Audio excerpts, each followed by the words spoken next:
Galileo. I am inclined to believe that the intention of the sacred scriptures is to give to mankind the information necessary for their salvation. But I do not hold it necessary to believe that the same God who has endowed us with senses, with speech, with intellect, intended that we should neglect the use of these, and seek by other means for knowledge which these are sufficient to procure for us, especially in a science like astronomy, of which so little notice is taken by the Scriptures, that none of the planets except the sun and moon, and once or twice only Venus, by the name of Lucifer, are so much as named at all. This therefore being granted, methinks that in the discussion of natural problems we ought not to begin at the authority of texts of Scriptures, but at sensible experiments and necessary demonstrations. Galileo. Galileo. With the history of Galileo and Copernicus, there is connected a man of such stern and withal striking individuality that the story of the rise and evolution of astronomy cannot be told and this man's name left out. Giordano Bruno was born in 1548. His parents were obscure people, and his childhood and early education are enveloped in mystery. Occasional passages in his writings refer to his sympathy for outcast children, and he quotes the saying of Jesus, "Suffer little children to come unto me, and forbid them not, for of such is the kingdom of heaven." He then refers to himself as having been a waif and robbed of the love that was his due, the lawful legal heritage of every child, sent without its consent into a world of struggle and strife, where only love makes existence possible. Evidently, the early life of Bruno was a symbol and shadow of what fate held in store for him. The first authentic knowledge we have of Bruno was when he was 22 years old. He was then a Dominican monk, and he is brought to our attention because he distinguished himself by incurring the displeasure of his superiors.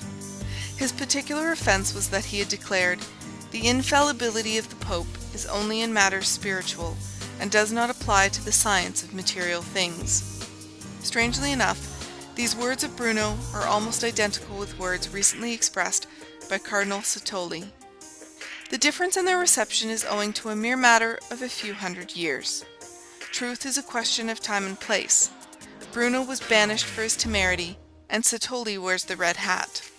Verily, yesterday's heresy is today's orthodoxy. The attitude of the Church toward the teachings of Copernicus after the death of the man was one of patronizing pity. Instead of putting his great book, Revolutions of the Heavenly Bodies, on the index, the wiser plan was adopted of paying no attention to it. Occasionally, however, the subject was broached by some incautious novitiate, and then the custom was to treat the Copernican theory as a mere hypothesis, and its author as a mental defective. Bruno would not have it so.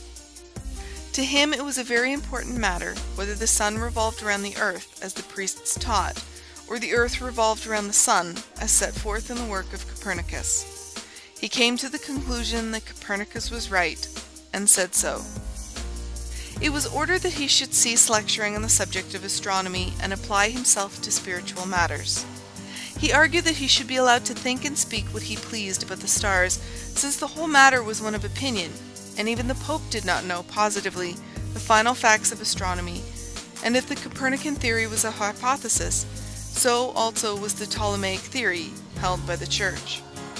It will be seen that Copernicus and Bruno were very different in temperament. One was gentle, diplomatic, cautious. The other was headstrong, firm, and full of argument. Bruno was given his choice, to cease the study of astronomy or to lay aside the Dominican frock.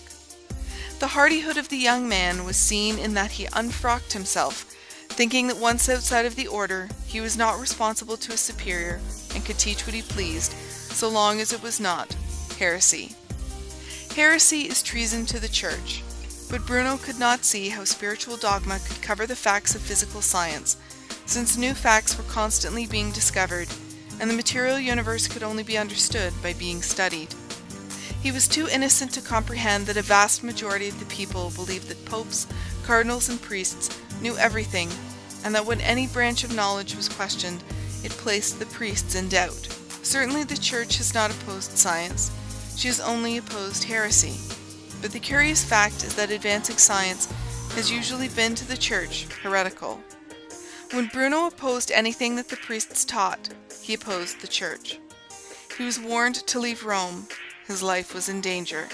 He fled to Geneva, the home of Calvin. Here, he thought, surely he could speak and write as he chose. But alas, Protestantism cared even less about science than did the monks, and heresy to John Calvin was quite as serious a matter as it was to Calvin's competitor, the Pope of Rome. The Protestants of Geneva gave Bruno scant attention. They had never heard of Copernicus, and the movements of the stars were as nothing to them, since the world was soon to come to an end. The learned men were even then making mathematical calculations based on the prophecies of the Old Testament as to how soon the general destruction would take place. Bruno sought to argue them out of their childishness, with the result that he got himself marked as an infidel and a dangerous man. From Geneva he went to Lyon, then to Paris, where his personality made itself felt, and he was given a hearing at the university. Here he remained for several years, when he went to England, arriving there in 1584, the same year that a rustic by the name of William Shakespeare from Stratford reached London. Whether they ever met is doubtful. Bruno spoke 5 languages, and his polite accomplishments afforded him an immediate entry into the best circles of society. He was entertained at the home of Sir Philip Sidney, and afterward carried on an extensive correspondence with this prince of gentlemen.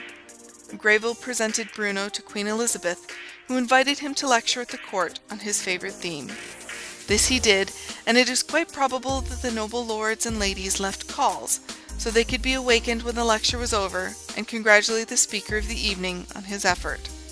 At Oxford, there were disputations where Bruno's faultless Latin impressed the pedants much more than did his argument, so they offered him a position as professor of languages, but this he smilingly declined, excusing himself on the grounds that he had important business on the continent, and he had. Already they were collecting faggots for his benefit. He returned to Paris and began his lecturing on science. His arguments had convinced one person at least, and that was himself, that as the Church knew nothing of physical science, why possibly it stood in a like position regarding spiritual truth. That is to say, the so-called sacred truths were mere assumptions piled up to satisfy the people, and the ignorance and superstition of the many marked high water for the teaching of the priests. The business of the Church was to satisfy the people, and not enlighten them, for if the people became enlightened enough, they would see that they did not need the Church, and then where were the honours and the riches and the red hats? Bruno cleared his mind of its cobwebs by expression, just as we all do. That is what expression is for. The people really dictate to the priests what they shall teach. Moreover, the people absolutely refuse to listen to anything in which they do not believe, and decline to pay for preaching that is not done to their own dictation. The business then of the Church is to study carefully the ignorance of the people and conform to it. On this one thing does its stability depend. Therefore it must, as a matter of self-preservation, suppress any chance intellect that is ahead of its time, lest this man honeycomb the whole structure of churchly dogma. Bruno said that, just as the world seemed to stand still and the stars move around us, so did the Church seem to most people a fixed fact. But exactly the opposite was true. The Church moves as the people move, and unless men outside of the Church educate the people, or the people educate themselves, they will forever remain in darkness. Bruno offered to debate the question publicly with the Bishop of Paris. That worthy was no match for Bruno in point of oratory. But when we cannot answer a man's reasons, all is not lost, for we can at least call him vile names, and this is often quite as effectual as logic. The bishop launched a fusillade of theological lyddite at Bruno, declaring that any churchman who would so much as hold converse with such a wretch was disgraced forever, and that the propositions Bruno wished to argue were unthinkable to a self-respecting man. He declared that it was only the mercy of God that kept the lightning from striking Bruno dead, as he wrote his heresies. Matters were getting strained, and the authorities, fearing insurrection, acted upon the advice of the good bishop and expelled Bruno from France. He went to Wittenberg in his innocence, intending to tack on the church door there his theses. But Wittenberg had no use for Bruno. He believed too much or too little. Luther could not tell which. The University of Zurich now offered to let the exile come there and teach what he wished. Thither he journeyed, and there his restless mind seemed for the first time to find a home.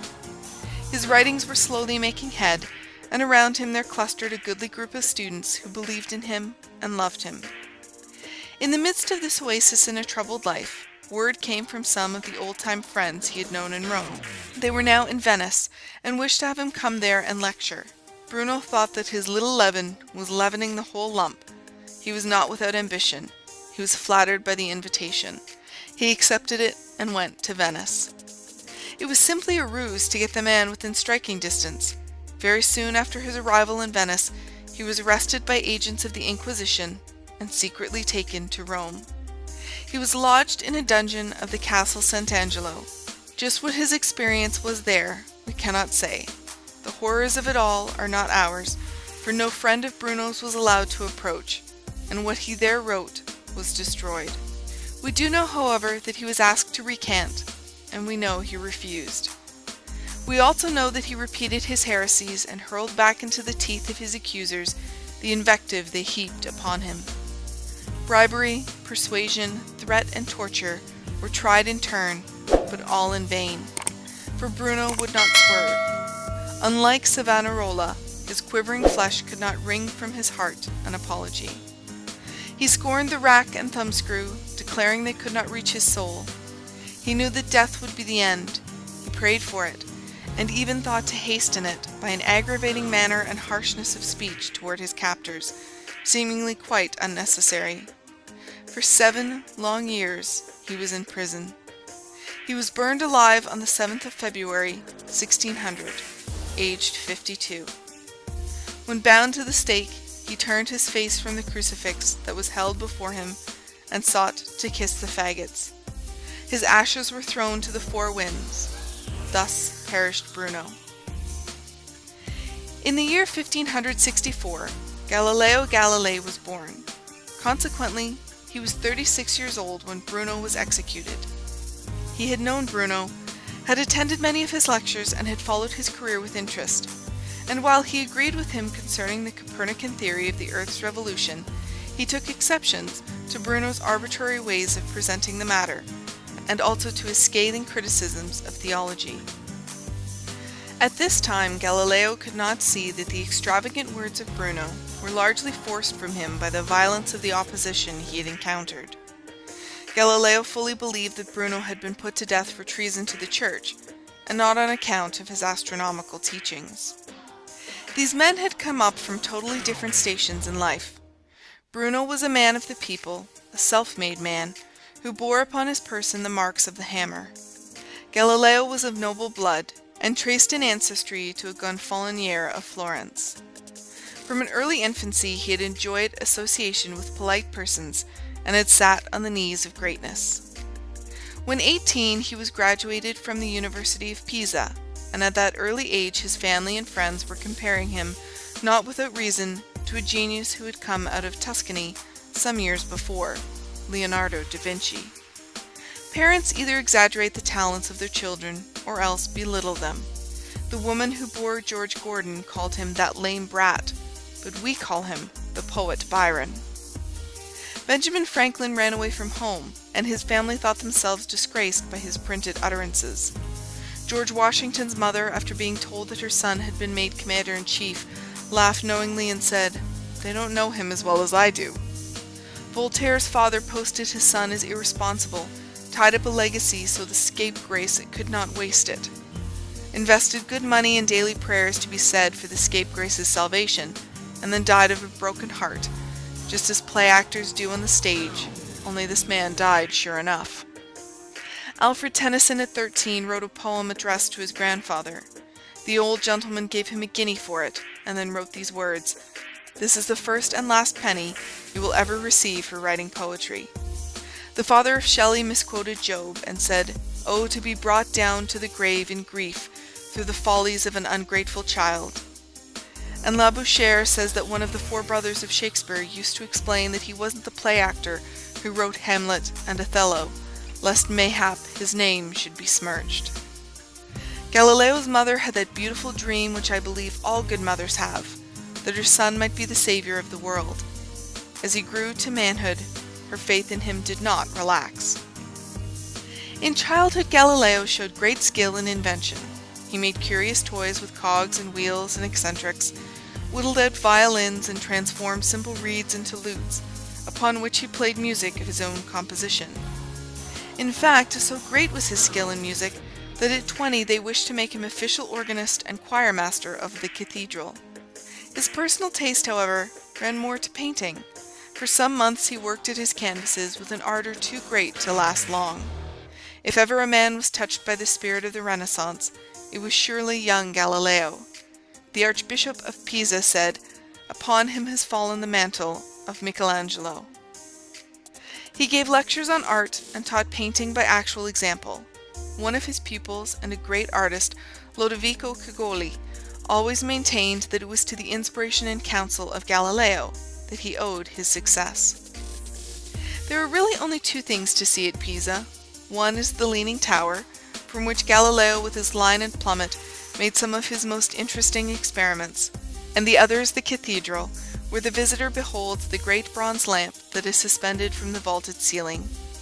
When he was about 21, sitting in the silence of this church, which the passing years have only made more beautiful, he noticed that there was a slight swinging motion to this lamp. It was never still. Galileo set to work timing and measuring these oscillations, and he found that they were always done in exact measure and in perfect rhythm. This led some years later to perfecting an astronomical clock for measuring movements of the stars, and from this was originated the pendulum clock, where before we had depended on sundials.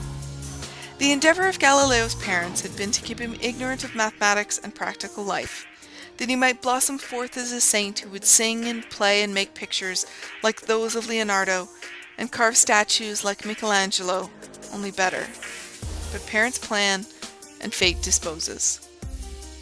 In 1583, Ostilio Ricci, the famous mathematician, chanced to be in Pisa on his way from Rome to Milan, and gave a lecture at the court on geometry. Galileo was not interested in the theme, but he was in the speaker, so he attended the lecture. This action proved one of the pivotal points in his life. Whether other people really teach us anything is a question, says Stanley Hall, but they do sometimes give us impulses and make us find out for ourselves. Ricci made Galileo find out for himself. He turned to Archimedes from Plato. Geometry became a passion, and a very wise man has told us that we never accomplish anything, either good or bad, without passion. Passion means 100 pounds of steam on the boiler, with love sitting on the safety valve when the blow-off is set for 50. It surely is risky business, I will admit. Accidents will occur occasionally, and explosions sometimes happen, but everything is risky, even life, since few get out of it alive. And so, to drop back to the original proposition, nothing great and sublime is ever done without passion. Galileo had his mechanical whooping cough, musical mumps, artistic measles, and now the hectic flush of mathematics burned on his cheeks. He talked and dreamed mathematics. Euclid was in the saddle. Ricci became interested in the talented young scholar and remained longer at Pisa than he had intended, that they might sit up all night and surprise the rising sun, discussing beauties of dimensions and the wonders of dynamics.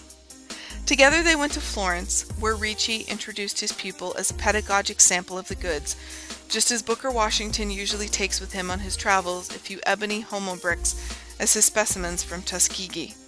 The beauty and the grace of Galileo's speech and presence put the abstract Ricci in the shadow. The right man can make anything interesting, just as Dean Swift could write an entrancing essay with the broomstick as a central theme. The man's the thing, Hamlet to the contrary, notwithstanding. Galileo knew the Florentine heart, and so he gave lectures on a Florentine, one Dante, who had loved a girl named Beatrice. The young Pisan drew diagrams of Dante's Inferno, and surely it was nobody else's. He gave its size, height, weight, and told how to reach it. He gave lectures on the hydrostatic balance and the centers of gravity, and then published them as serials. The Florentines crowned him with bay and enthusiastically proclaimed him the modern Archimedes. Pisa now put forth efforts to have her gifted son come home. There was always a rivalry between Pisa and Florence. Pisa could not afford to supply Florence her men of genius, let her depend upon production from home or go without. Galileo became professor of mathematics at the University of Pisa, a life position, or at least one he could hold during good behavior. One of the time-honored dictums of the day was that falling bodies fell with a velocity proportional to their weight. The question was first thrashed out in the classroom, and after Galileo had slyly gotten all of these scientific wiseacres to commit themselves, he invited them with their students to the Leaning Tower. Then he proved by ocular demonstrations that they were positively wrong. It is very beautiful to teach truth, but error should not be corrected with too much éclat. If the love of truth alone was the guiding impulse of Galileo, he might have secretly explained his theory to one of the wiseacres, and this wiseacre could have casually demonstrated it, so all the rest could have said, "That is what we always knew," and taught.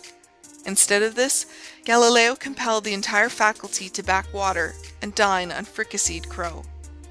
They got even by calling him a scientific bastardino, and at his next lecture he was roundly hissed. Soon after, he was bluntly informed that his office was to teach the young and not to undo the old. And that is the way the troubles of Galileo began. He might then have apologized and slipped back into peace and obscurity and later been tucked in by kind oblivion. But he had tasted blood, and the rabies of setting straight the scientific world for its own good was upon him. That he was wrong in the correction of his elders he would not for a moment admit, and he was even guilty of saying, "Antiquity cannot sanctify that which is wrong in reason and false in principle." Soon after, he committed another faux pas by showing that a wonderful boat invented by Giovanni de' Medici for the purpose of fighting hostile ships would not work, since there were no men on board to guide it, and its automatic steering apparatus would as likely run its nose into land as into the hull of the enemy. He also decorated his argument with a few subtle touches as to the beauty of fighting battles without going to war and risking life and limb. Men who are not kind to the faults of royalty can hope for small favor in a monarchy, though the monarchy be a republic. Galileo was cut off the Standard Oil payroll and forced to apply to a teacher's agency that he might find employment. He did not wait long. The rival University of Padua tendered him a position on a silver platter, and the Paduans made much dole about how unfortunate it was that men could not teach truth in Italy, save at Padua. Alas! The governing board of Padua made a great stroke in securing Galileo, and Pisa fell back on her Leaning Tower as her chief attraction. From a position of mediocrity, the University of Padua gradually rose to one of worldwide celebrity. Galileo remained at Padua from 1592 to 1610, which years are famous not alone through the wonderful inventions of Galileo, but because in that same interval of time, at least 30 of Shakespeare's 37 plays were written. Surely God was smiling on the planet Earth.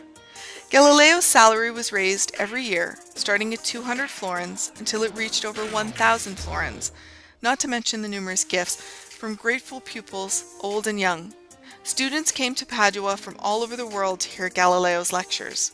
Starting with only a common classroom, the audience increased so fast that a special auditorium was required that would seat 2,000 persons. It was during this time that Galileo invented the proportional compasses, an instrument now in use everywhere, without the slightest change having been made in it. He also invented the thermometer, but greatest, best, and most wonderful of all, he produced an instrument through which he could view the stars and see them much magnified. With this instrument he saw heavenly bodies that had never been seen before. He beheld that Jupiter had satellites which moved in orbits, and that Venus revolved, showing different sides at different times, thus proving that which Copernicus declared was true, but which for lack of apparatus he could not prove. Galileo Galilei was proving to be more than a professor of mathematics. He was becoming a power in the world. The lever of his mighty mind was indeed finding a fulcrum. End of section 3.